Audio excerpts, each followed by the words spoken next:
Hi అందరికీ, అందరూ ఎలా ఉన్నారు? Welcome back to my YouTube channel Chandana vlogs. ఈరోజు సండే స్పెషల్ రెసిపీ వచ్చేసి కాజు కీమా ఫ్రై అనమాట. ఫస్ట్ ఇక్కడ నేను 1/2 kg మటన్ కీమాని తీసేసుకొని క్లీన్ చేసేసుకొని అందులో 1/2 టీ స్పూన్ పసుపు, 1 teaspoon red chilli powder, 1 teaspoon salt మళ్ళీ మధ్యలో అడ్జస్ట్ చేసుకుంటాను, 1 టీ స్పూన్ ధనియా పౌడర్, 1 టీ స్పూన్ జీరా పౌడర్, కాస్తంత గరం మసాలా, ఒక 10 to 15 కట్ చేసి పెట్టుకున్న కాజు, 1 టీ స్పూన్ కసూరి మేథి, 1 టీ స్పూన్ ఘీ,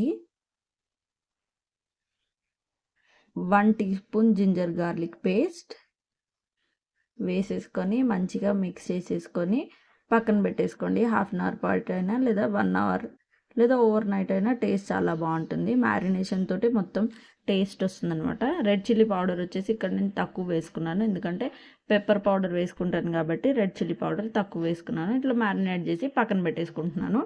సో ఇప్పుడు కుక్కర్ తీసేసుకొని అందులోకి 1 tablespoon oil, 2 tablespoons ఘీ వేసుకుంటున్నాను. ఘీతో చేసుకుంటే టేస్ట్ చాలా బాగుంటుంది.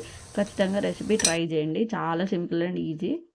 దాని తర్వాత వచ్చేసి 1 టీ స్పూన్ షాజీరా, దాని తర్వాత వచ్చేసి 2 లవంగాలు, చెక్క కూడా వేసుకుంటున్నాను.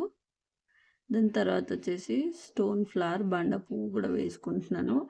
దాని తర్వాత గ్రీన్ చిల్లీస్, దాని తర్వాత వచ్చేసి కట్ చేసి పెట్టుకున్న కొత్తిమీర, పుదీనా కూడా ఇప్పుడు వేసేసుకుంటున్నాను. ఆయిల్లో మంచి ఫ్లేవర్ వస్తుంది.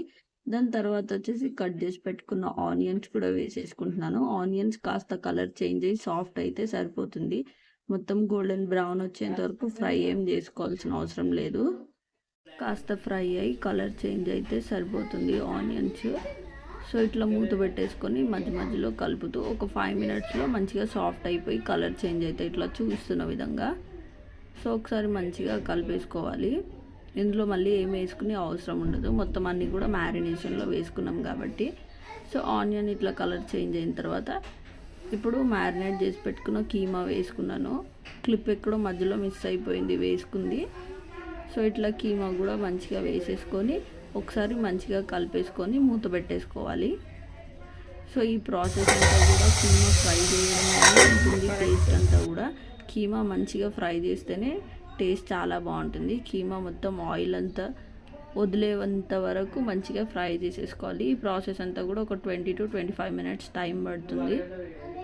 సో కీమాని మంచిగా మధ్య మధ్యలో మూత తీసి చెక్ చేసుకుంటూ మంచిగా కలుపుకుంటూ మంచిగా ఫ్రై చేసేసుకోవాలి.